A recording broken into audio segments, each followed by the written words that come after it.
আমরা আজকে একটা গুরুত্বপূর্ণ বিষয় নিয়ে কথা বলার চেষ্টা করছি, যেটা আমি মনে করি যে আপনাদের জীবনের সাথে, জীবনের লক্ষ্য উদ্দেশ্যের সাথে এবং সামনের দিনগুলোতে আপনাদের দিন এবং আখেরাত গোছানোর জন্যে সহায়ক হবে ইনশাআল্লাহ আযজা ওয়া জাল। সূরা জারিয়াতের 56 নম্বর আয়াত আল্লাহ রাব্বুল আলামিন এখানে ইরশাদ করেছেন, ওয়ামা খালাকতুল জিন্না ওয়াল ইনসা ইল্লা লিয়াবুদুন। আমি জিন জাতি আর মানব জাতিকে শুধু আমার ইবাদত করার জন্যই সৃষ্টি করেছি। জিন জাতি আর মানব জাতিকে আমি শুধু আমার ইবাদত করার জন্যই সৃষ্টি করেছি, অন্য কোনো কারণে সৃষ্টি করি নাই। জিন জাতির অস্তিত্ব আমাদের মেডিকেল সায়েন্স হয়তো স্বীকার করবে না, আপনারা যে প্যাটার্নে পড়াশোনা করছেন তারাও হয়তো স্বীকার করবে না।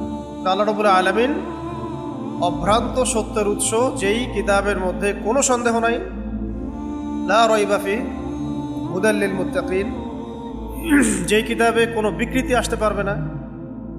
ইন্না নাহনু নাযালনা যিকরা ওয়া ইন্না লাহু লাহাফিজুন, আল্লাহ বলেছেন আমি কোরআন নাজিল করেছি, আমি হেফাজত করব।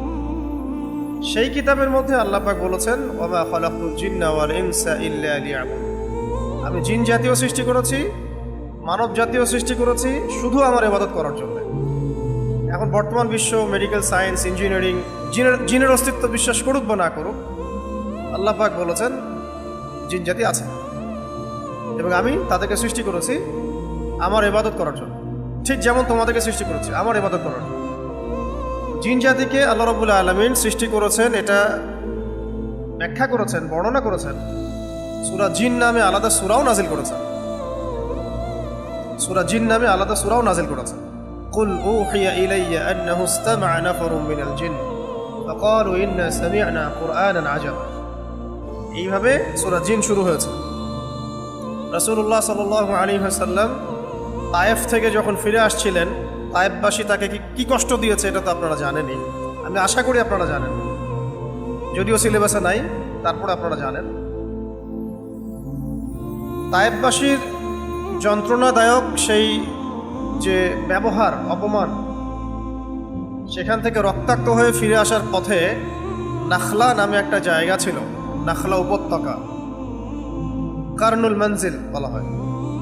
ওই জায়গায় নবী সাল্লাল্লাহু আলাইহি ওয়াসাল্লাম রাতের বেলা তাহাজ্জুদের নামাজ পড়ছিলেন এবং এই নামাজে তিনি কোরআন তেলাওয়াত করছিলেন।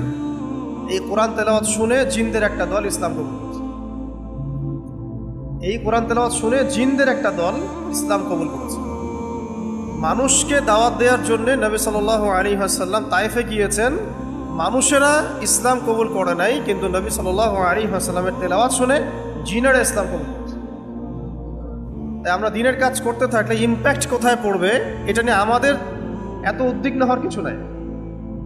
দাওয়াতের মেহনত চলতে থাকবে, ইম্প্যাক্ট যেখানে ফেলানোর সেখানে আল্লাহ পাক ফেলবেন।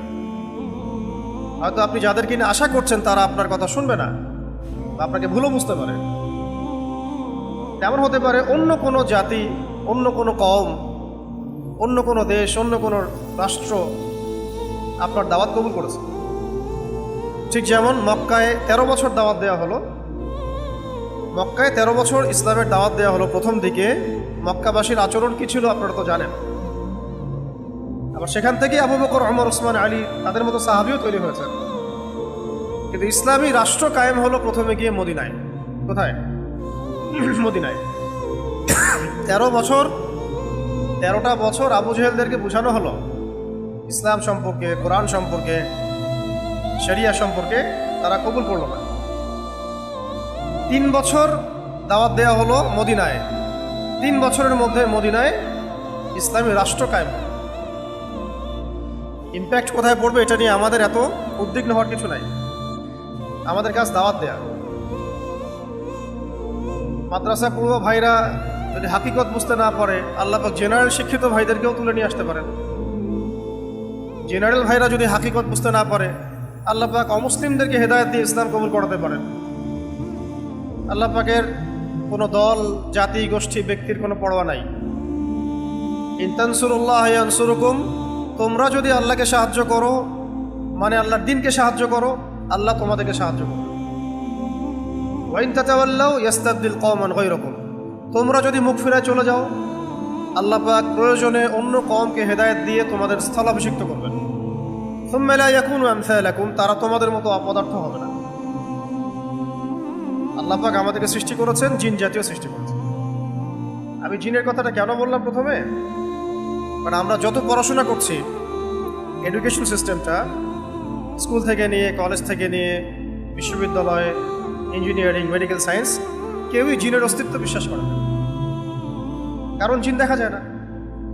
ফেরেশতার অস্তিত্ব বিশ্বাস করছে না, কারণ ফেরেশতা দেখা যায় না। কোনো কোনো ক্ষেত্রে তারা আল্লাহর অস্তিত্বও বিশ্বাস করছে না, কারণ আল্লাহকে দেখা যায় না। নাউযুবিল্লাহ। এই প্যাটার্নটার উপরে পশ্চিমাদের আদলে বাংলাদেশেও শিক্ষা ব্যবস্থাকে প্রণয়ন করা হয়েছে, যার মধ্যে আমরা পার্ট অ্যান্ড পার্সেল হয়ে গেছি। আর আমাদের রিজিকের সোর্সকে বেঁধে দেওয়া হয়েছে এই শিক্ষার সাথে, যাতে করে আপনি you are bound to do so, আপনি এই শিক্ষা শিখতে বাধ্য, তাহলে আপনি চাকরি পাবেন না, আপনি ক্যাডার হতে পারবেন না, ভালো জব পাবেন না। তাহলে যে শিক্ষার বুনিয়াদটা হচ্ছে নাস্তিকতার উপরে, অবিশ্বাসের উপরে, কুফরের উপরে, কোরআনে আল্লাহ পাক যেটা বলছেন সেটাকেও তার অস্বীকার করতে বিন্দুমাত্র বুক কাঁপছে না। এসব কি এই যুগে চলে? এগুলো আগের যুগের কথা। এই যুগ তো সায়েন্স অ্যান্ড টেকনোলজির যুগ, এই যুগে আমার এগুলো চলে। সূরা আর রহমানের মধ্যে আল্লাহ রাব্বুল আলামিন 31 বার একটা কথা রিপিট করেছেন, 31 বার একই আয়াত রিপিট করেছেন, ফাবিআইয়ি আলাই রাব্বিকুমা তুকাযযিবান। 31 বার একটা আয়াত রিপিট করার অর্থ হচ্ছে আল্লাহ রাব্বুল আলামিন খুব জোর দিয়ে কিছু বলতে চাচ্ছেন।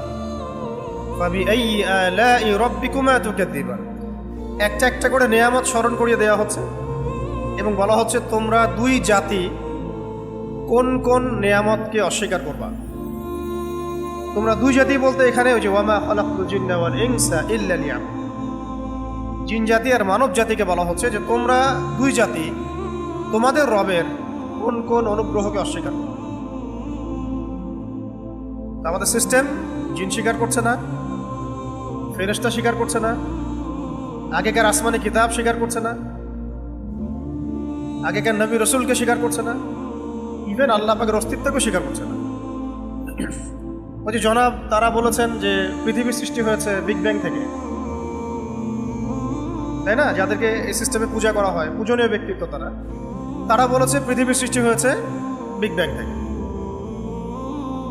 এর আগে সব একটা বিন্দুর মধ্যে ছিল, ওখান থেকে মহা এক্সপ্লোশন হয়েছে, তারপরে সময়ের আবর্তনে আস্তে আস্তে আস্তে আস্তে এইভাবে সৃষ্টি হয়েছে। এখানে কোনো ইলাহ নাই, কোনো খালেক নাই। তার মানে এই শিক্ষা ব্যবস্থার বুনিয়াদটা হচ্ছে শিরকের উপরে। স্যাররা থাকলে মাইন্ড করেন ভাবো, এটা বাস্তবতা। শিক্ষা ব্যবস্থার বুনিয়াদটা হচ্ছে শিরকের উপরে। আল্লাহ রাব্বুল আলামিন সূরা আম্বিয়ার মধ্যে বলেছেন, কোন সূরায়?